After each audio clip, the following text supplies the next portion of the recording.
ಇವತ್ತಿಗೆ ಸಿನಿಮಾ ಮಾಡುವಂಥದ್ದು ಎಷ್ಟು ಕಷ್ಟ ಇದೆ ಅಂತ ಅನ್ಸುತ್ತೆ? ಸರ್ ನಾನು ಒಂದೇ ಒಂದು ಹೇಳಕ್ಕೆ ಇಷ್ಟಪಡ್ತೀನಿ ಸರ್, ಯಾವುದು ಕಷ್ಟ ಇಲ್ಲ ಸರ್. ಕೈ ಕೆಸರಾದ್ರೇನೆ ಬಾಯಿ ಮೊಸರು, ಅವಾಗಿನ ಇದು ಬಂದಿರೋಂಥ ಗಾದೆನೆ. ಕಷ್ಟಪಡದೆ ಏನೂ ಸಿಗಲ್ಲ. ನಮ್ಮ ಕೆಲಸ ನಾವು ಕರೆಕ್ಟಾಗಿ ಆನೆಸ್ಟಾಗಿ ಮಾಡ್ಕೊಂಡು ಹೋದ್ರೆ ಅದು ಸಕ್ಸಸ್ ಸಿಕ್ಕೇ ಸಿಗುತ್ತೆ. ನೋಡಿ ಸರ್, ಇವತ್ತಿನ ಸಲ ನಾನು ಈ ಸಿನಿಮಾ ಸ್ಟಾರ್ಟ್ ಮಾಡಿ ಆಲ್ರೆಡಿ 1.5 ವರ್ಷ ಆಯಿತು. ನಾನು ಆರಾಮಾಗಿದೆ. ನಾನು ಯಾವುದೇ ಥರದ ಕಮಿಟ್ಮೆಂಟ್ ಇಲ್ಲ. KVN ಸರ್ ಹತ್ರ ಒಂದು ಕಮಿಟ್ಮೆಂಟ್ ಆಗಿದ್ದೀನಿ. ಅವ್ರಿಗೊಂದು ಆ್ಯಸ್ ಇಟ್ ಈಸ್ ಕೊಡಬೇಕು. ಅವ್ರು ಬಂದಿದ್ದೆಲ್ಲ ಅವ್ರು ಕೊಡ್ತೀನಿ. ನಾನು ಹಾಕಿರೋದು ಭಗವಂತ ಏನು ಕೊಡ್ತಾನೆ ಅಷ್ಟೇ ಸಾಕು ನನಗೆ. ಇದರಿಂದ ನನಗೇನೋ ಒಂದಷ್ಟು ಬಂದ್ಬಿಡುತ್ತೆ, ಅದು ನನಗೆ ಯಾವುದಿಲ್ಲ. ಬಂದ್ರೂ ಮತ್ತೆ ಸಿನಿಮಾನೇ ಮಾಡೋದು ಬಿಟ್ರೆ ನನಗೇನು ಇಲ್ಲ ಸರ್. ಯಾವುದು ಕಷ್ಟ ಇಲ್ಲ ಸರ್. ನಮ್ಮ ಕೈಲಿ ಎತ್ತಕ್ಕೆ ಶಕ್ತಿ ಇದೆಯಾ, ಕೈ ಹಾಕ್ಬೇಕು. ಇಲ್ವಾ ನೋಡ್ಕೊಂಡು ಹೆಜ್ಜೆ ಇಡಿ, ಅಷ್ಟು ಬಿಟ್ರೆ ಬೇರೆ ಏನು ಹೇಳಕ್ ಇಷ್ಟಪಡಲ್ಲ. ಅಂದ್ರೆ ನಿಮ್ ಪ್ರಕಾರ ಪ್ಯೂರ್ ಪ್ರಯತ್ನ ಅನ್ನೋದಿರ್ಬೇಕು ಸಿನಿಮಾಗೆ, ಖಂಡಿತ. ವಾಪಸ್ ಕೊಡೋದು ಅದ್ರ ಕೈಲಿದೆ. 100% ನಮ್ಮ ಎಫರ್ಟ್ ಇಲ್ದ್ರೆ ಏನ್ ಸಿಗುತ್ತೆ ಸರ್? ಇವಾಗ ನಮ್ಮ ಮನೇಲಿ ನಾವೆಲ್ಲ ರೇಷನ್ ತಂದು ಹಾಕ್ಬಿಡ್ತೀವಿ. ಅಡಿಗೆನೂ ಅಮ್ಮ ಮಾಡ್ಬಿಡ್ತಾರೆ ಅಂತ ಅನ್ಕೊಳ್ಳಿ, ಇವಾಗ ತಟ್ಟೆಗೂ ಬಂದ್ಬಿಡುದು ಅನ್ಕೊಳ್ಳಿ. ಅಟ್ಲೀಸ್ಟ್ ನಾವು ಕಲ್ಸ್ಕೊಂಡಾದ್ರು ತಿನ್ಲೇಬೇಕಲ್ವಾ? ಸುಮ್ನೆ ಹಂಗೆ ಹೊಟ್ಟೆ ತುಂಬಿಡು ಅಂತಂದ್ರೆ ಆಗಲ್ವಲ್ಲ ಸರ್.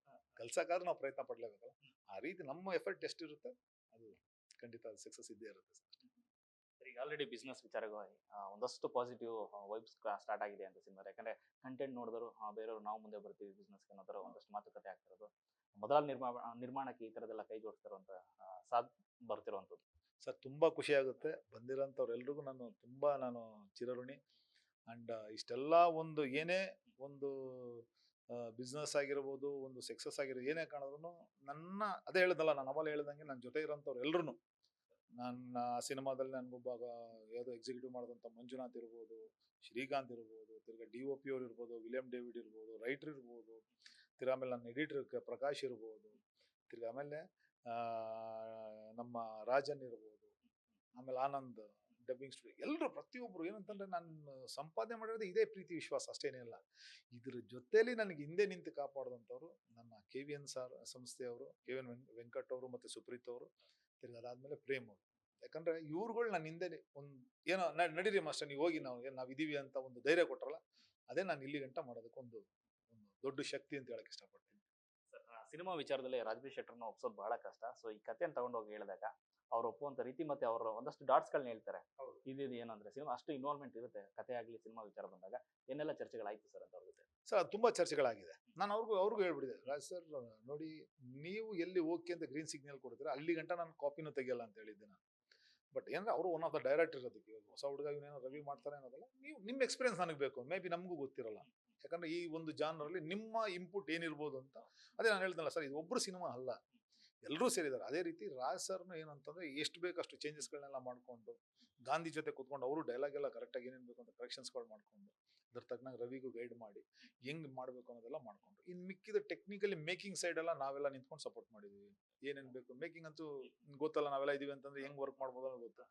ಇನ್ನು ಆಕ್ಷನ್ ಪೋರ್ಷನ್ ಇಂದ ಹಿಡಿದು ಎಲ್ಲ ಟೆಕ್ನಿಕಲ್ ಆಗಿ ಏನೇನು ಮಾಡಬೇಕು, ಸಾಂಗ್ಸ್ ಇಂದ ಹಿಡಿದು ಏನೇನು ಮಾಡಬೇಕು, ಯಾವ ಲೊಕೇಶನ್ ಮಾಡಿದ್ರೆ ಏನಾಗುತ್ತೆ, ಎಕ್ವಿಪ್ಮೆಂಟ್ಗಳಿಗೆ ಯಾವುದೇ ಥರದ ಕಾಂಪ್ರಮೈಸ್ ಇಲ್ದಿರ ಎಲ್ಲ. ಇದು ನೀವು ಅದೇ ಹೇಳಿದ್ನಲ್ಲ, ಇವನ್ ನೀವು ಟೀಸರ್ ನೋಡಿದ್ರಿ, ಇದು just teaser, not for trailer ಅಲ್ಲ.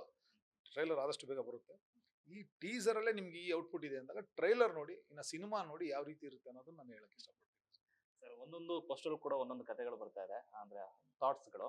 ಒಂದ್ ಕಡೆ ಪೊಲೀಸ್ ಆಗಿ ಶೆಟರ್ ಕಾಣಿಸ್ಕೊತಾರೆ, ಮತ್ತೊಂದ್ರಲ್ಲಿ ಗೋಸ್ಟ್ ರೈಡರ್ ತರ ಫಿಲಲ್ ಕಾಣಿಸ್ಕೊತಾರೆ. ಏನ್ ಕತೆ ಸರ್ ಇದು ಅಂತ ಹೇಳ್ಬಿಟ್ಟೆ ನೋಡಿ, ಇವಾಗ ನೀವಷ್ಟೇ ಹೇಳಿದ್ರಿ, ನಿಮ್ ಸಂಸ್ಥೆಯಿಂದ ಸಿನಿಮಾ ಮಾಡ್ತಾ ಇದ್ರಿ, ಅದೇನ್ ಕ್ಯೂರಿಯಾಸಿಟಿ ಅಂತ ಹೇಳಿ.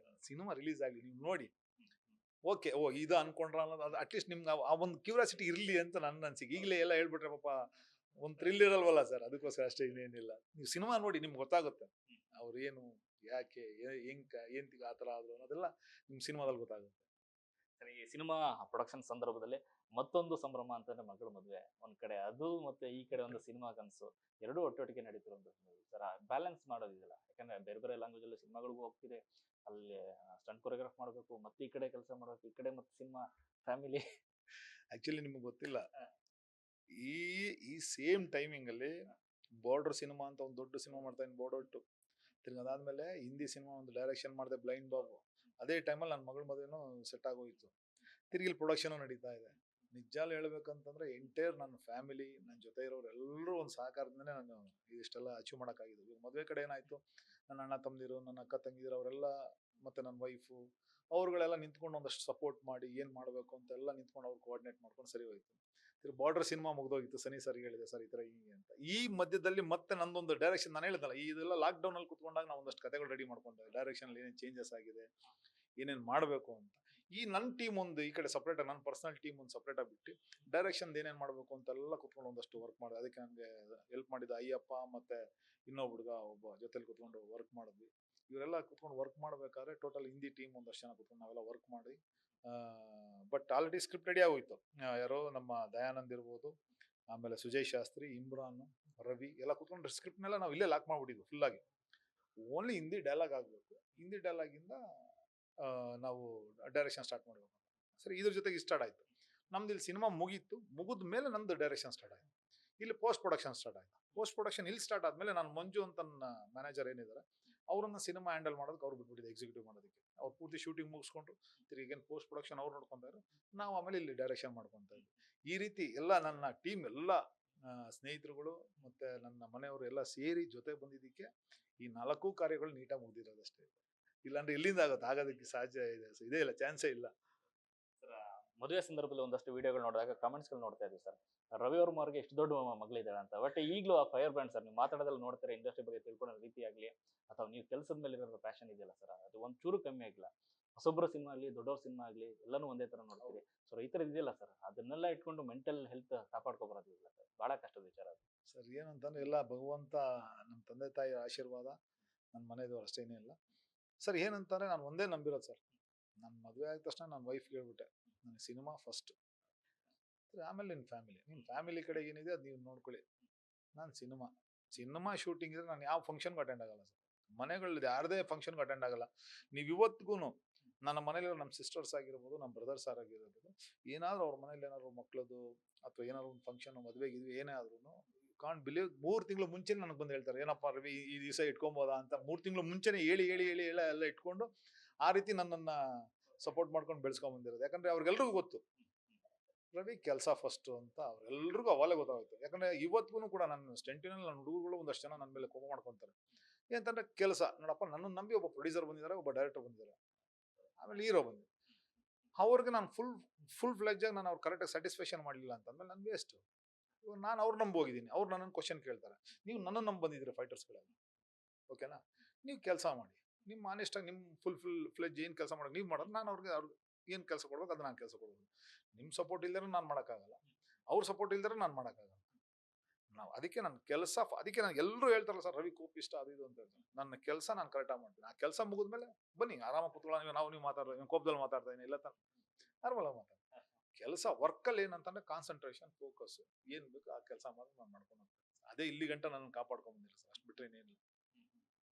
ಇವಾಗ ನಾನು ಹಿಂಗೆ ಹೇಳ್ತೀನಿ ಅಂತಲ್ಲ, ಇನ್ನೂ ನೋಡ್ತಾ ಇರೋದಿಲ್ಲ ಗೊತ್ತಿಲ್ಲ. ನಮ್ಮ ಹಳೆಯನ ಆಲ್ರೆಡಿ ಇವಾಗ ಮದುವೆ ಆಗಿ 2 ತಿಂಗಳಾಯ್ತು, ಆಲ್ರೆಡಿ ಹೇಳ್ತಾನೆ, ಎಲ್ಲಿ ಮವ ನೀವು ಸಿಗೋದಿಲ್ಲ ಬರೋದಿಲ್ಲ ಫೋನ್ ಮಾಡಲ್ಲ ಅಂತ. ಇಲ್ಲಪ್ಪ, ನನ್ನ ಕೆಲಸ ಇದ್ರೆ ಇವಾಗ ಮದುವೆ ವಿಷಯಕ್ಕೇನೆ ಒಂದು 3-4 ತಿಂಗಳು ಎಲ್ಲ ಕೆಲಸಗಳು ಪೆಂಡಿಂಗ್ ಇಟ್ಬಿಟ್ಟಿದೆ.